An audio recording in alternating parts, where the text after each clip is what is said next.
삿대질 회담 충격적이라 전 세계가 경악. 바로 트럼프 대통령, 미국 대통령하고요, 젤렌스키 우크라이나 대통령이 정상회담을 하면서 일어난 사례입니다. 이것 사진 한번 보십시오. 와, 진짜 충격적이죠. 정상회담에서 말입니다. 두 정상이 삿대질을 하면서 이야기하는 그런 전례 아마 지금까지 한 번도 본 적이 없을 거예요. 그것도 말입니다. 생방송 와중에 이렇게까지 서로 삿대질을 하면서 이야기를 했다는 것 자체가 사실은 굉장히 충격적입니다. 사실 그 이면에는요, 우크라이나 입장에서는 러시아의 침공에 대한 반드시 보복이 있어야 되고, 만약에 종전을 한다면 우크라이나 영토를 다 회복을 해야 됩니다. 그래야 우크라이나가 안전하다. 향후에도 말입니다. 우크라이나는 미국이 안전 보장을 해달라.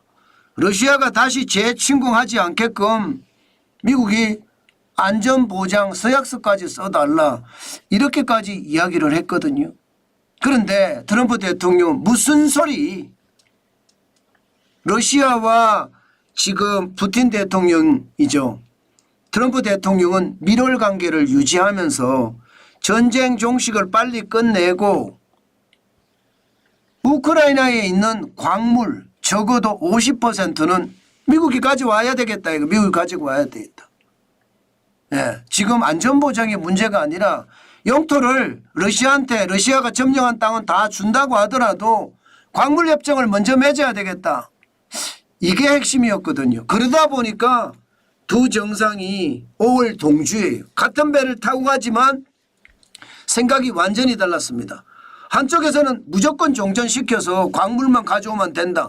이익을 취하면 된다 이거잖아요. 다른 한쪽에서는 무슨 소리야. 점령지역 다 내놓고 그리고 미국이 안전보장 서약을 해라. 이런 얘기거든요. 이 와중에 그야말로 삿대질이 왔다 갔다 하면서 말입니다. 험악한 이야기들이 나왔습니다. 심지어 전 세계는요, 이 장면을 생방송으로 보면서 경악했습니다. 왜 경악을 했느냐? 기본적으로 말입니다. 다른 나라 국가 원수에게 당신이라는 표현을까지 써가면서 비난하는 그런 사태가 벌어졌고요. 심지어 부통령까지 나서서, 벤스 부통령이죠. 부통령까지 나서서 고마워해야 되는 것 아니냐. 고마워하지는 않고 지금 미국한테 쉽게 말하면 대들고 있다. 너무 무례하다. 이렇게까지 이야기하면서 그야말로 정상회담은 파국을 겪었습니다. 젤렌스키 대통령은요, 거의 쫓겨나다시피 백악관에서 물러갔습니다. 그러면서 말입니다. 정상회담 자체는 과연 말입니다. 충격적인 상황으로 벌어진 거예요. 광물협정도 안 하고요. 정상회담도 그걸로 종료가 되면서 점심 먹는 것도 없어졌습니다. 이것을 보니까 이제 약소국은요, 이제 걱정할 수밖에 없는 거예요.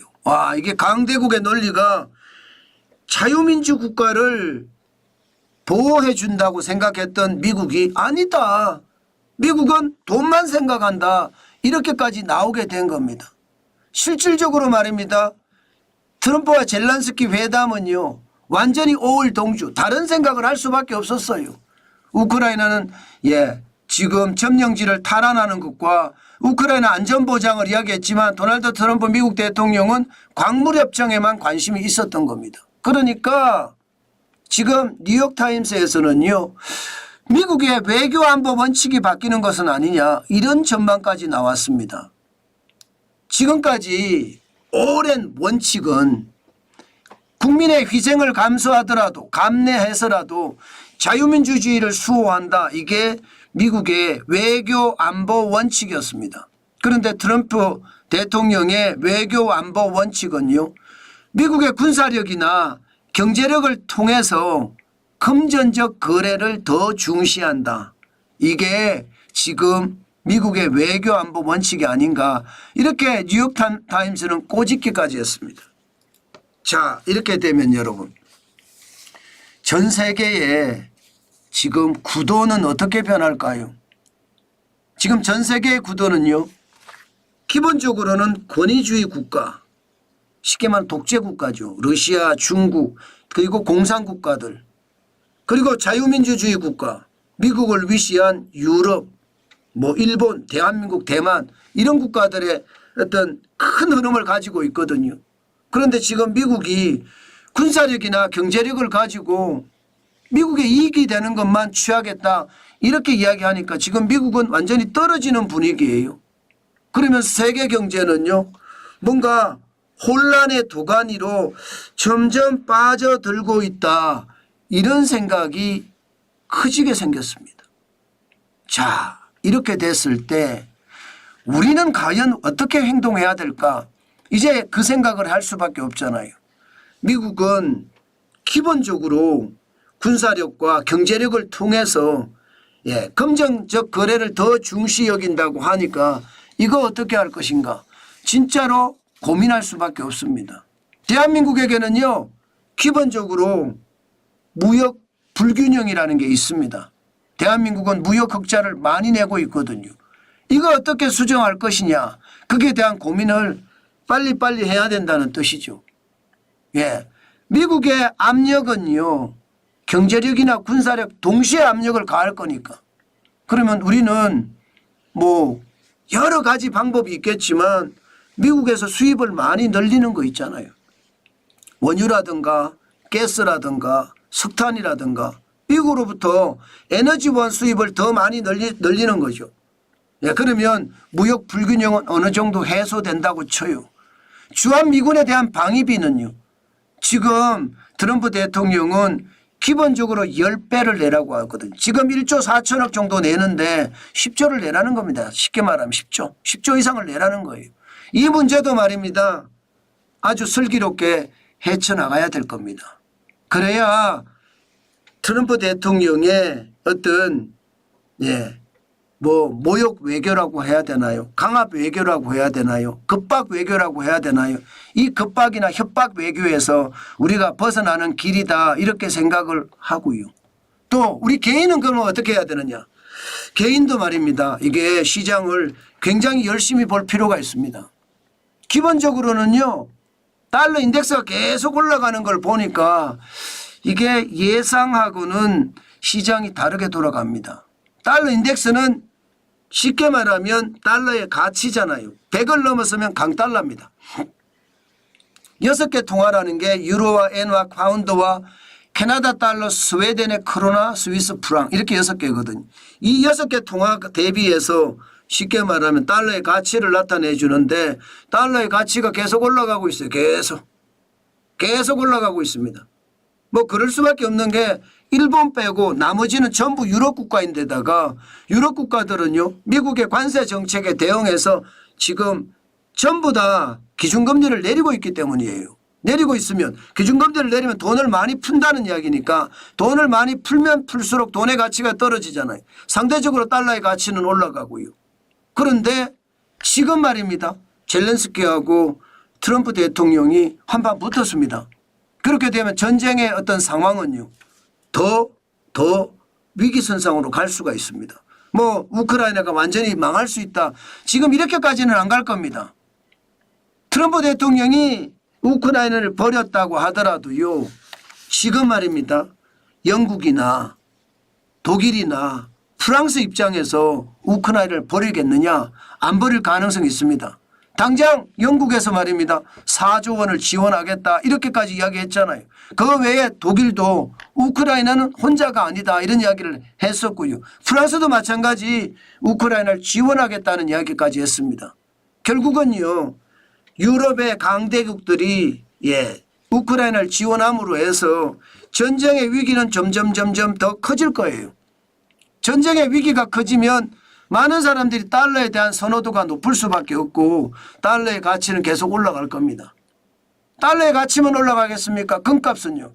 금값은 많이 지금 꼬꾸라진 건 사실이에요. 2025년 2월 28일 트로이온스당 2859.39까지 떨어졌습니다. 이거 말입니다. 최고치에 비하면 굉장히 많이 떨어진 거예요. 최고치가 2,900이거든요. 2,963.2달러였습니다.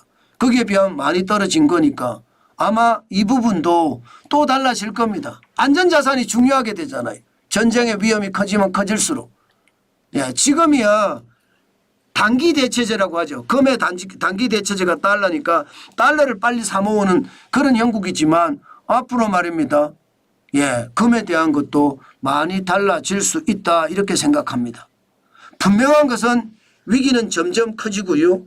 미국의 나홀로 예, 이게 괴이한 행동이라고 해야 되나요? 독자 행보는 더 커질 겁니다. 그러면 달러 인덱스나 금값에서 나타나는 것처럼 위기의 상황이 연출이 될 수밖에 없다. 그러면 세계 경제는요 더 꼬꾸라질 겁니다. 지금 안 그래도 말입니다.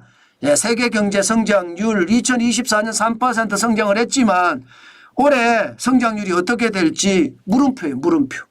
게다가 장기 성장률에 대해서도 세계 경제는 불안불안하다예요. 트럼프 대통령의 관세 정책은요. 또 자국 우선주의는 보호무역주의를 굉장히 강조할 거고요. 이 보호무역주의가 세계 경제를 강타할 수밖에 없다. 결국은 말입니다. 세계 대공황이나 아니면 세계 공황이나 이런 이야기 경기 침체가 돼서 최악의 침체로 가는 게 공황이잖아요. 그런데 대공황까지 간다는 것 그것까지도 저는 생각할 수밖에 없다 이렇게 생각합니다. 그만큼 시장 굉장히 달라질 수 있다는 거 반드시 생각해야 되고요. 특히 말입니다. 특히 트럼프 대통령하고 젤렌스키 대통령의 충돌은요. 반드시 우리가 검증해야 될 게 있습니다. 뭐냐? 블랙스완이 올까 안 올까? 갑자기 툭 튀어나오는 위기 말입니다. 예, 우리가 예기치 못한 위기 터질 건가 안 터질 건가? 터질 가능성 굉장히 많습니다. 그래서 위기에 대응을 해야 된다는 뜻이고 또 하나 회색 코뿔소가 날뛴다는 이야기 있잖아요. 지금 벌어진 위기가 더 커지는 게 회색 코뿔소가 날뛴다고 표현을 하거든요. 이것도 봐야 됩니다. 러시아와 우크라이나의 전쟁 자체가 이게 유럽의 자존심과 러시아의 자존심이 충돌할 가능성 크거든요. 그러면 이게 전쟁이 3차 대전으로 확전될 수도 있습니다. 저는 이것도 봐야 된다고 생각합니다. 물론 말입니다. 당장에 파국으로 치닫지는 않을 거예요. 그러나 시간을 가지고 계속 변할 거니까 그 변하는 것 반드시 염두에 두고 시장을 보셔야 되겠다. 그 말씀 오늘 제가 엄청 강조합니다. 그만큼 시장의 불안감 크다는 뜻입니다. 트럼프하고 젤렌스키가 실제로 붙긴 붙었지만 결과적으로 보면 말입니다. 미국이 외따로 떨어지는 그런 모습을 보이고요. 유럽은 더 뭉칠 거고요. 그러면서 러시아에 대응을 하는 삼축 체제가 될 가능성도 있다는 것 한 번씩 생각을 하시고 시장을 보셨으면 좋겠다. 그 말씀 오늘도 강조해 드리겠습니다. 뭔가 축이 바뀌어가고 있는 느낌은 반드시 생각을 하고 시장을 봐야 되겠다. 그 말씀 강조합니다.